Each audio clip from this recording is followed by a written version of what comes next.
line with that sanctions bill saying, listen, if you are the president of China or the prime minister of India or the president of Brazil, and you're still trading with the Russians and getting the oil and the gas in, and you sometimes even resell it for a higher price, know that if this guy in Moscow doesn't get serious about peace talks, I will slam secondary sanctions on you.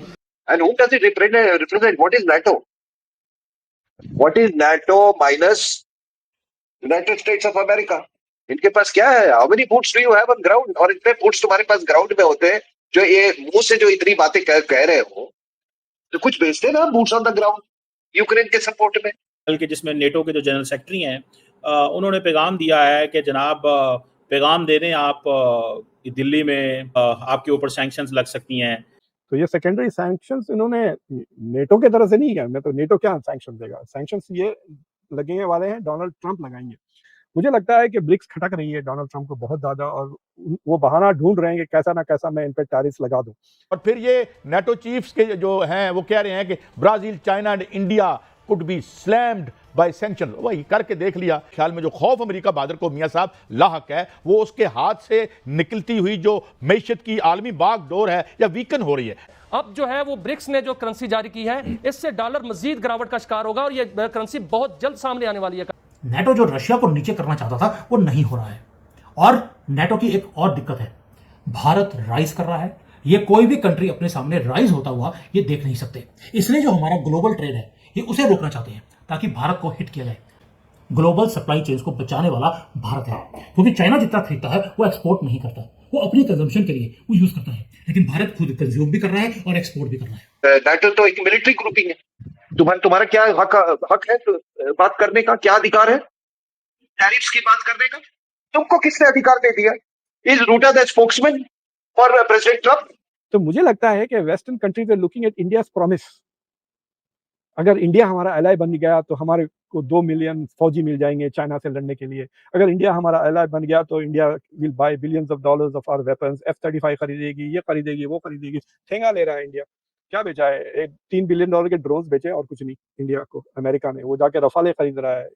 नमस्कार दोस्तों, जय हिंद। दोस्तों, कल Trump की जो दलाल है, एक तरफ से कह सकते हैं कि नाटो चीफ, उसने भारत, चीन और ब्राजील को धमकी देते हुए बोला कि रसिया से आप अगर तेल खरीदोगे तो हम आपके ऊपर सेकेंडरी सैंक्शन लगाएंगे, जिसको लेकर काफी बैकलैश मिला भारत से, चाइना से और ब्राजील से नाटो को। लेकिन इसके बाद जो इसको लेकर चर्चा चली उसमें पाकिस्तान ने भी कहा कि ये ऐसा सिर्फ भारत, चीन और ब्राजील कर सकते हैं, हमारे पास तो इतना ये नहीं है कि हम नाटो को कुछ बोल सके। तो चलिए वीडियो देखते हैं। देखिए, आज जब ये मार्क रूटा जो ये सेक्रेटरी जनरल है नाटो का, ये बेहुदा वाला बयान, लेकिन अब देखिए कि ये इस तरह की भाषा बोलना कि फोन उठाओ, मतलब इंडिया, ये ब्राजील, चाइना और इंडिया को कह रहा है, मतलब president of China, president of Brazil और भारत के प्राइम मिनिस्टर को कि फोन उठाओ और पुतिन को समझाओ कि पीस टॉक्स।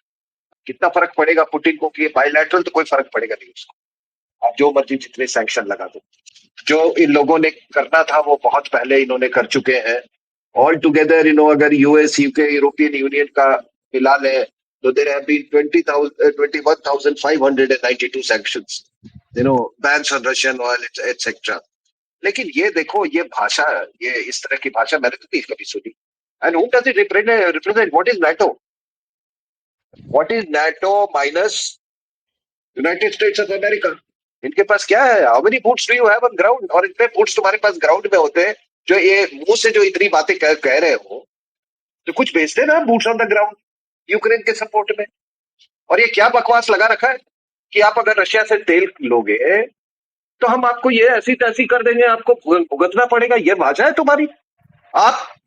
मैं ये यूरोपियन देशों से आप कह रहा हूं, ये और तमाम हमारे भारतीय लोग भी इस बात को समझ ले कि यार, जब तुम ले रहे थे उनसे more than your 50% energy supplies were from Russia, North Stream 1, North Stream 2, इधर से यूक्रेन से पाइपलाइन जाता था। आज भी substantial amount of gas is going from Russia to Europe. और ये बेशर्मों को देखो, भूगोल को चुनौती दोगे तो याद रखना भूगोल भी आपको नहीं बख्शेगा। तो इस तरह की भाषा आप देखो कि if you are president of China, prime minister of India, क्या मतलब, तुम्हारा क्या कहने का मतलब क्या है? और सही है का, ये इसको कहते हैं बड़ बोलापन है, कुछ नहीं। लेकिन आप देख लो इसके भाषा, देख लो इसकी। नाटो तो एक मिलिट्री ग्रुपिंग है। तुम्हारा क्या हक है बात करने का, क्या अधिकार है टैरिफ्स की बात करने का? तुम हथियार की बात करो, मिलिट्री ऑब्जेक्टिव्स की बात करो, तुम उसकी बात करो, तुम अलायंस की बात करो, तुमको किसने अधिकार दे दिया? Is Rutte the spokesman for president Trump? I don't know what Brazil और China does, but certainly I as an Indian I have taken an offence to this. और तुम्हारी अपनी क्या औकात है यार? हाँ, हम मॉस्को से तेल लेते क्योंकि हमारे देश हित में है, वो आधा तेल चाइना लेता है, 40% के करीब हम लेते हैं। क्या है, क्या प्रॉब्लम? तुम भी तो तेल लेते थे। बल्कि जिसमें नेटो के जो जनरल सेक्रेटरी हैं उन्होंने पैगाम दिया है कि जनाब पैगाम दे दें आप दिल्ली में और बीजिंग में और ब्राज़ीलिया में कि जनाब आपके ऊपर सैंक्शंस लग सकती हैं और अगर आप जो है वो चाहते हैं तो पुतिन को कहें कि हमारे साथ बैठे। What do you make of this? India तो इतना इंपॉर्टेंट पार्टनर है, लेकिन ये क्यों कहा गया? ये जो रट का जो स्टेटमेंट आया, ये उसने वार्निंग दी कि जो मुल्क, ये 3 मुल्क स्पेशली इंडिया, चाइना और ब्राज़ील को नोट करें, ये ब्रिक्स के भी मेंबर्स हैं, कि इनको ये वार्निंग दी कि अगर आप रशिया के साथ ट्रेड करते रहें, बेसिकली रशिया के अगर आप ऑयल खरीदेंगे और उसको, उसकी इकोनॉमी को आप खड़ा रखेंगे, जिसके वजह से रशिया मुसलसल जंग कर सकता है। देखिए, बिटवीन इंडिया एंड चाइना खुद $300 बिलियन का ट्रेड हो जाता है, तो रशिया के लिए काफ़ी आमदनी हो जाती है। तो सेकेंडरी सैंक्शंस अमेरिका की तरफ से लग जाएंगी। तो ये सेकेंडरी सैंक्शंस इन्होंने नेटो की तरफ से नहीं किया, मैं तो नेटो क्या सैंक्शन देगा, सैंक्शंस ये लगने वाले हैं डोनाल्ड ट्रंप लगाएंगे। मुझे लगता है कि ब्रिक्स खटक रही है डोनाल्ड ट्रंप को बहुत ज़्यादा, और वो बहाना ढूंढ रहे हैं कि कैसा ना कैसा मैं इन पर टैरिफ लगा दूं। इंडिया का जो रशिया के साथ ट्रेड है वो $65 बिलियन का है, जो तकरीबन 60-65, अगर आप 2021 में जाके देखें तो सिर्फ $9 बिलियन का ट्रेड था इंडिया और रशिया का। लेकिन अब एकदम 65 से ज़्यादा हो गया है, तो तकरीबन $65 बिलियन का इंडिया जो है तो रशिया से तेल खरीदता है और कुछ 1-2 बिलियन डॉलर के एक्सपोर्ट्स करता है रशिया को। लेकिन अगर आप इंडिया यूएस का ट्रेड देखें, वो $130 बिलियन है, एग्जैक्ट डबल है ऑफ इंडिया रशिया ट्रेड। तो अगर डोनाल्ड ट्रंप धमकी लगाते हैं तो सी इंडिया हैज़ टू रियलाइज कि वो चमक निकल गई है। तो मुझे लगता है कि western countries are looking at India's promise. अगर इंडिया हमारा एलाय बन गया तो हमारे को 2 मिलियन फौजी मिल जाएंगे चाइना से लड़ने के लिए। अगर इंडिया हमारा एलाय बन गया तो India will buy billions of dollars of our weapons, F-35 खरीदेगी, ये खरीदेगी, वो खरीदेगी। ठेंगा ले रहा है इंडिया। क्या बेचा है? $3 बिलियन के ड्रोन्स बेचे और कुछ नहीं इंडिया को, अमेरिका ने। वो जाके रफाले खरीद रहा है India. So what has happened suddenly is कि maybe they are looking at it and saying कि प्रॉमिस क्या है, प्रॉमिस के बेसिस पे हम कब तक इंडिया को बर्दाश्त करते रहे। पिछले 3-3.5 साल से इंडिया रशिया को सपोर्ट कर रहा है।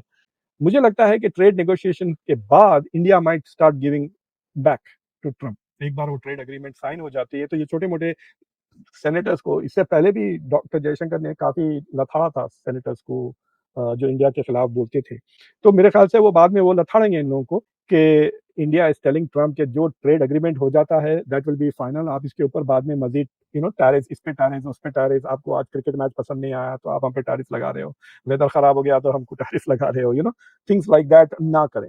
ये जो सिचुएशन अमेरिका और इंडिया के दरमियान बिल्ड हुई है, इसमें एक चीज नजर आ रही है कि Indians are not comfortable and वो ये भी समझते हैं कि ये कैसा पार्टनर है, ये हमारे साथ क्या कर रहा है। इंडिया ये कह रहा है कि अब हमें जनाब ट्रम्प पैनिक में चला गया है, क्योंकि अमेरिका पैनिक में चला गया है, क्योंकि चाइना और इंडिया के ताल्लुकात नॉर्मलाइज हो रहे हैं। डू यू थिंक इंडियंस ये सिग्नलिंग दे रहे हैं कि भाई हमें ठीक है ताल्लुकात इंडिया चाइना से खराब है लेकिन स्टेबल पार्टनर है, America doesn't seem a stable partner, और यूरोपियंस को भी बाय द वे ये मसला है। What do you make of this? So India has to recognise कि अभी India is not a major power.